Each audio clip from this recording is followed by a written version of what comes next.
Hello and welcome back to my channel. My name is Cheryl Wilson and I am an abstract artist and I'm a painter.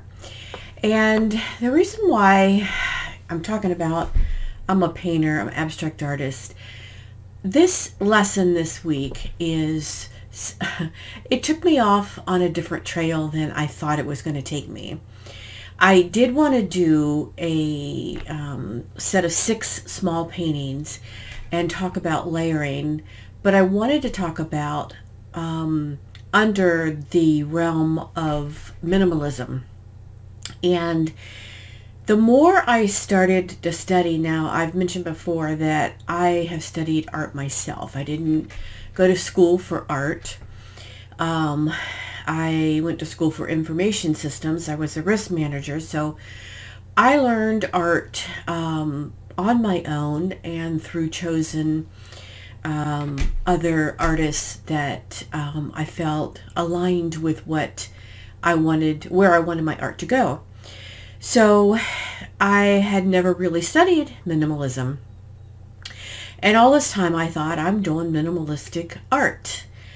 And I'm learning that today's connotation, and I would love for those that have studied art or know more about minimalism, minimalistic, the terms, to please open a conversation down below in the discussion, because I'd love to learn more. But I learned that in the 1950s and 60s, and there still are some artists that are alive that are considered some of the gurus out there, the art that was initially painted, or actually a lot of it wasn't painted, they were in art pieces. And let me read a couple things to you because I thought it was interesting. It was more about form than it was about the process. And simplicity of shape does not necessarily equate with the simplicity of experience. That was by Robert Morris. And minimalism, a lot of the artists that I studied, their art were like installation pieces. There was a lot of pieces that had rectangles and lines and triangles, a lot of linear lines. And it wasn't what I thought of today as minimalism. Then there was a period of post-minimalism, and a lot of the art that I've seen on the YouTube, internet, and what is talked about, it's more of a minimalistic type of art that is on the canvas, and it is about process as opposed to an object or the end game. And so I'm still trying to wrap my head around exactly what minimalism is, what it started out in the 1950s and 60s, what it has, sort of say mutated, but what it has grown to today, because there's a lot of talk about minimalism in the generation that is decorating their homes today, and it is very it's the process of removing a lot of clutter and just very the rooms are just what you need in them. So when I created these pieces, I talk about minimalism. And I even have a couple pieces. Now, right now, they're sitting under a book, a big, thick book, drying, because I'm at layer 3 and sometimes 4 on some of these. I've already done the initial layer and some additional layers and some collage and gluing the pieces down. And they're between the wax paper drying. So I'm jumping in here to just tell you where my research went on studying the minimalism. So some of my pieces I feel are, in my heart, minimalistic, or at the most they're modern. So my introduction talks about modern art because it does fall under that. And I am going to keep researching and studying and learning where this change took place, where it went to the form today, which is what artists put on the canvas, as opposed to, I mean, if you go and you look it up, there's installations where there's big squares on the ground. It was a lot of the art that was in the museums were pieces that you walked around. I mean, you touched and felt them. They weren't on the canvas. So I thought that was really, really interesting. So that's kind of the study that I concluded to. Then there's a formalism, which is emphasizing formal elements such as color, line, composition over the subject matter. Now that sounds more like more of what I was creating. So I just wanted to share all that with you because I thought it was such an interesting concept to you know, when people talk about minimalistic art, I really feel they're talking about the art that is today's compilation of verbiage, as opposed to really what minimalistic art stood for and started out as back in the 50s and 60s. So this is the introduction. I'm going to go into the actual artwork, and there'll be 6 pieces, and then through the process of layering. They're simple, but the main thing is to bring in how you can bring in aspects of who you are, what you like, the colors you like, the design you like. And I actually start with shapes that I don't normally paint with, and they're more linear, big marks on paper. So I thought it'd be interesting, and then as you build the layers, more of what you like and who you are starts to build on top. It is a process, and the process is a uniquely developed process by you as the artist. So I hope that this is as interesting to you as it was to me when I started out thinking I was going to do minimalistic painting, and then learned a whole bunch of stuff. So without further ado, let's get into the paintings, and please open a dialogue if you've studied minimalism and formalism and modern art in the discussion below, because I'd love to hear your comments. And as always, thank you for joining me. And if you found this of any interest, give me a thumbs up. The YouTube algorithm loves that. I'm really starting to grow my channel. I'm meeting some really wonderful people. I'm having some good conversations, and I'm enjoying it, and I hope you are too. So again, thank you, and let's jump back down to my studio because I have these paintings to finish for you.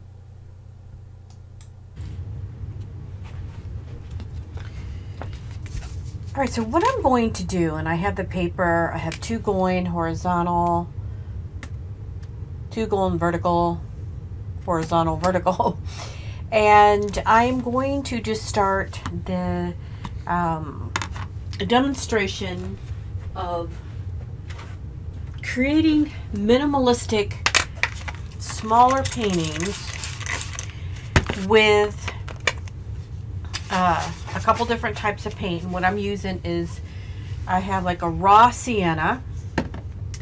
I added an airbrush medium with a little bit of water, and I'm just mixing that up for one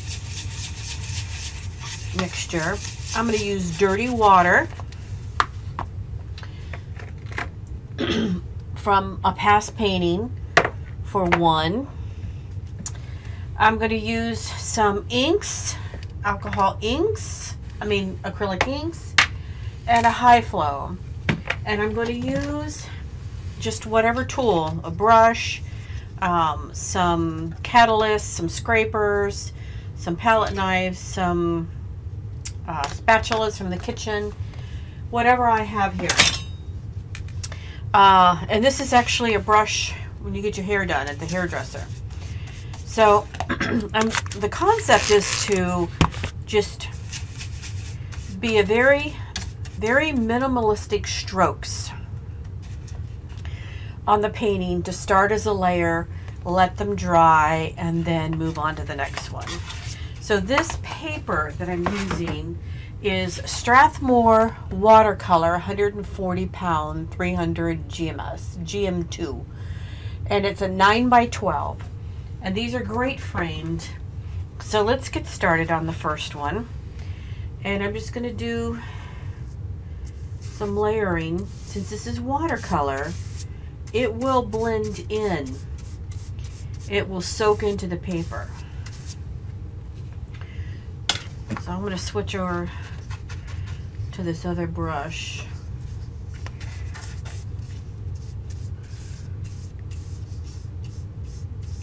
This is a little bit thicker.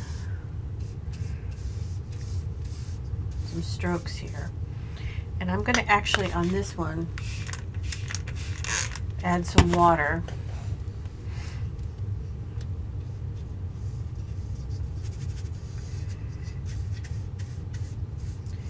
And this is just the first layer. I'm going to let that sit and let that soak in. Okay, the second one, let's just do some, this is a high flow.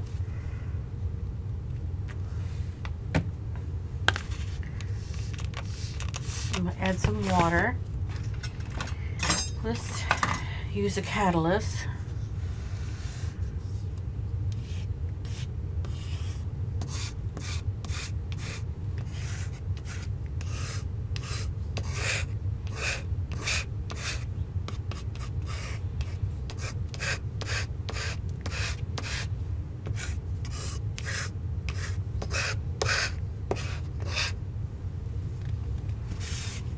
Okay.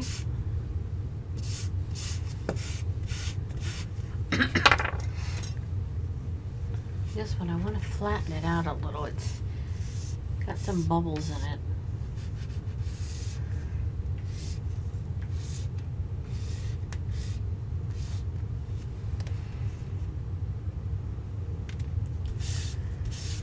Okay. We'll let these sit. This one I want to do, and I'm sure you can see it, I want to do the dirty water. So I want a brush that is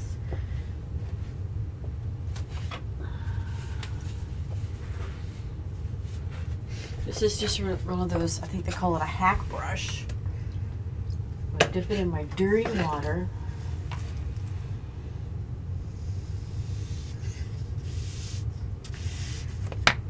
When I drug it across, it touched.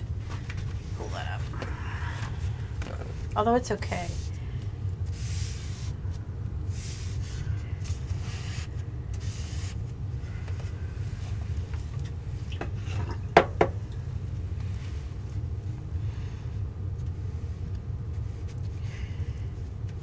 I let the brush sit in one spot.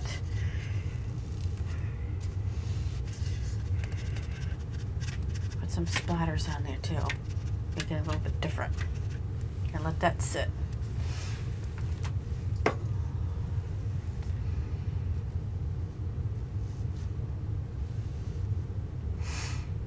And like I said, since it's watercolor paper, it's going to soak in, so let's let that sit.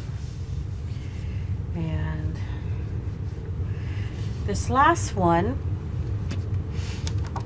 we will do with the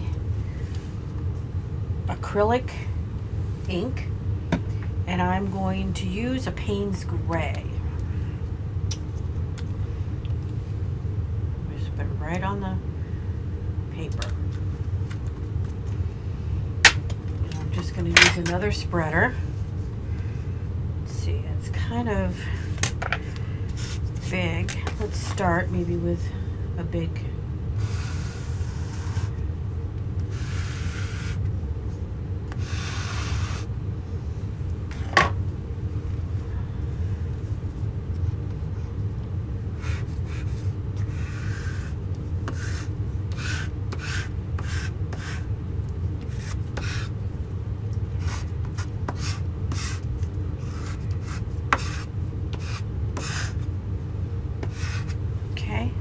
let that dry.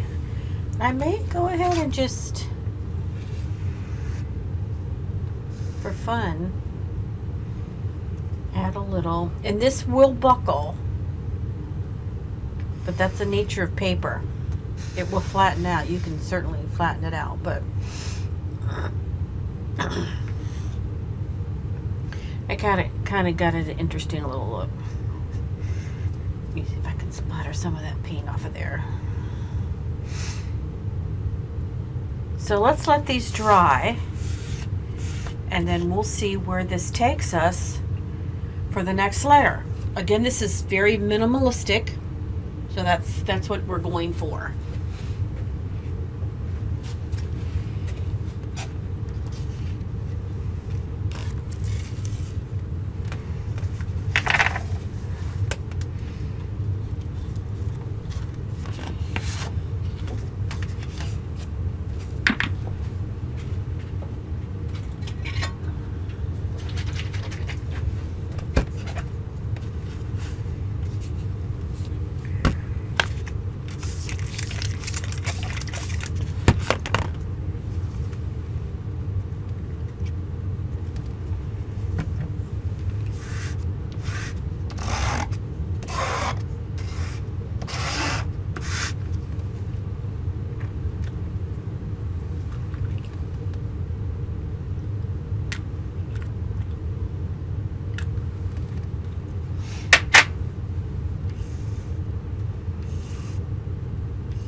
That's actually with a high flow titanium white, a little bit of the acrylic ink, Payne's Gray. And if you just let it soak into the paper,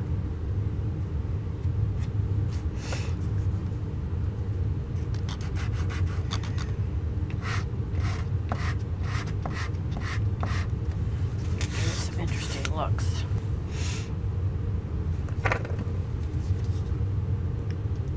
Okay, I'm starting to play now, but I really wanted this to be kind of like a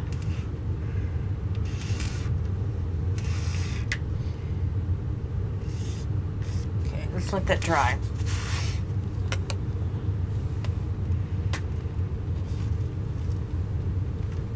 And we'll do one more where those are drying. And I'm going to add to my raw sienna some of the Payne's Gray acrylic ink, some high flow white, and I don't know why I'm choosing to mix those together.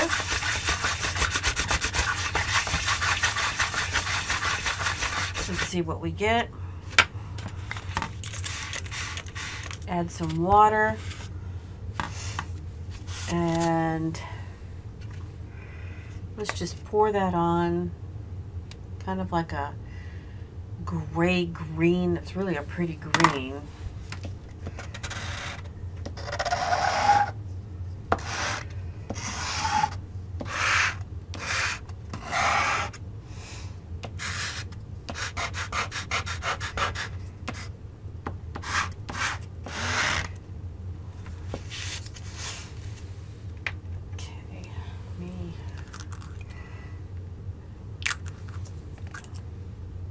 That's the Payne's Gray, and as it's soaking in to the watercolor, each watercolor paper is going to add, it's going to be a little different. Now I said I was going to do this in layers, but we're going to say that's the first layer. Okay, now I'm going to let this dry.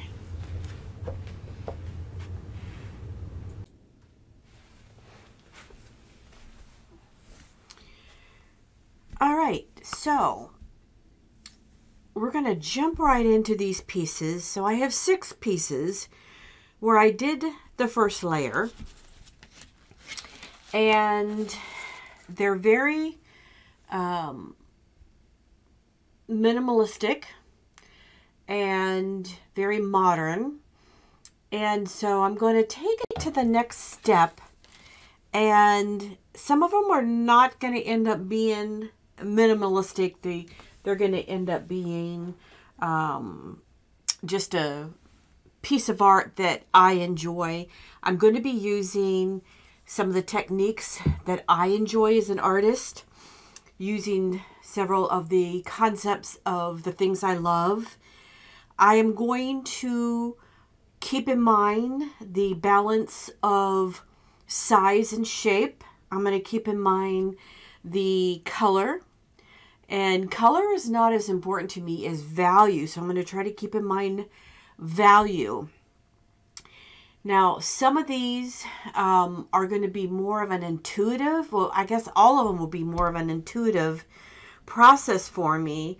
And even though I have some ideas in front of me, and what I did was I just grabbed a huge basket of things that I've created when I've made, and I've showed you before on several videos where I've made papers. Like this is watercolor paper, so it's a little bit thicker, but it's just torn up.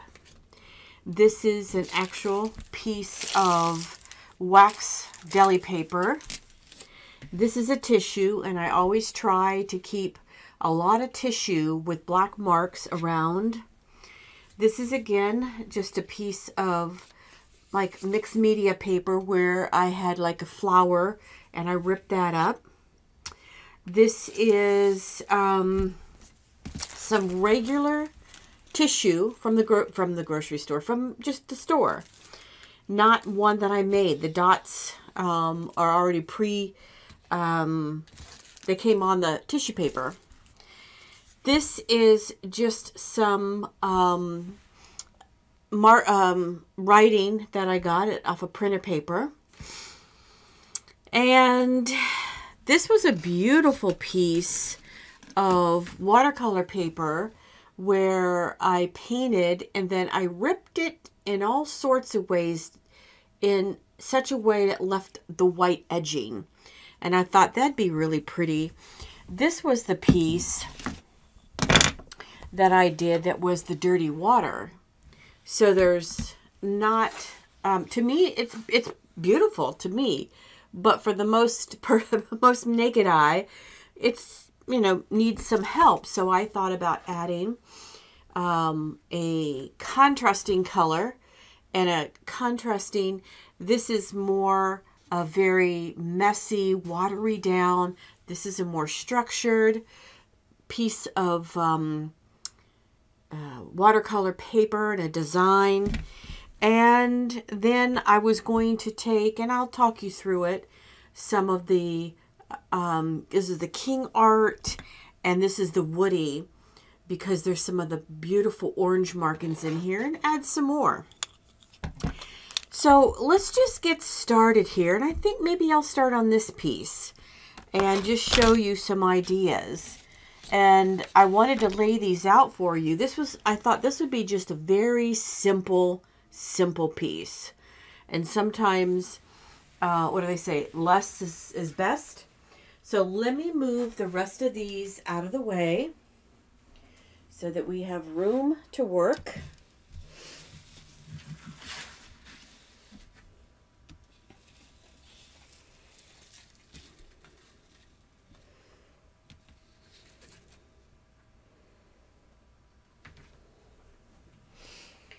And I'm going to try to stay in frame. I did a little cleanup of my studio. I'll do another video so you can see it. But my camera is a little higher than I was used to. So what I'm going to do, since I'm going to work one at a time, I'm going to bring the camera down so we can focus on one piece at a time. So what I've done is I just sped this up twice as fast because the video was getting to be an hour long. So I'm using different colors. I'm bringing different colors, and I'm using different pieces of watercolor paper, deli paper, tissue paper that I've done marks on, and I'm going to be embedding these in. There are going to be some times where I do some layers, like here I'm going to do like an orange, and that is a golden fluid, and I'm just scraping some orange in to give it a contrast of colors, and I'm just kind of muting it. So I'm going to turn some music on, and nothing that you see will be anything that is not that I haven't described before. But if you have any questions, ask me.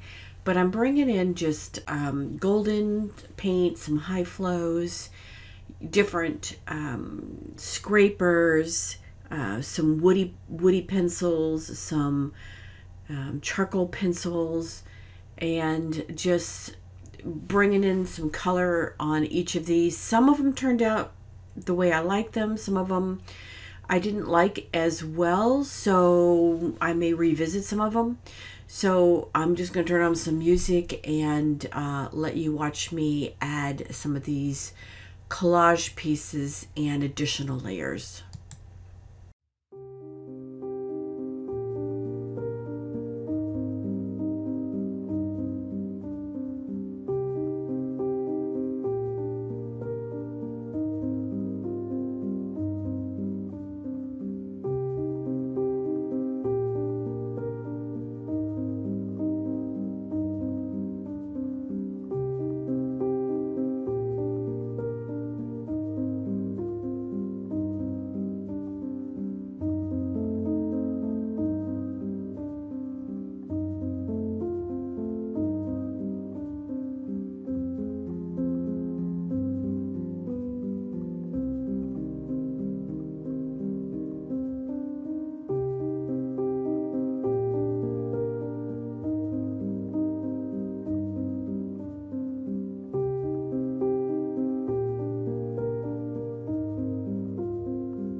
Okay, I'm back, and these are really nice and flat.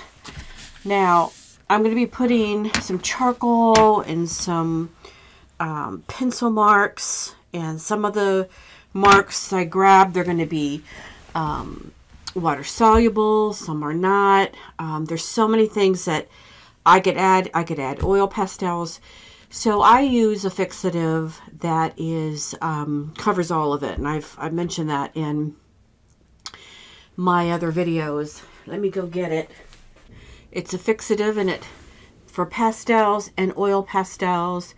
It is a fixative, and it's by Sinier. I hope I said that right. It's not cheap, but it's great, and it will keep your paper from yellowing. It keeps it's just it's a great archivable, as they call it, fixative.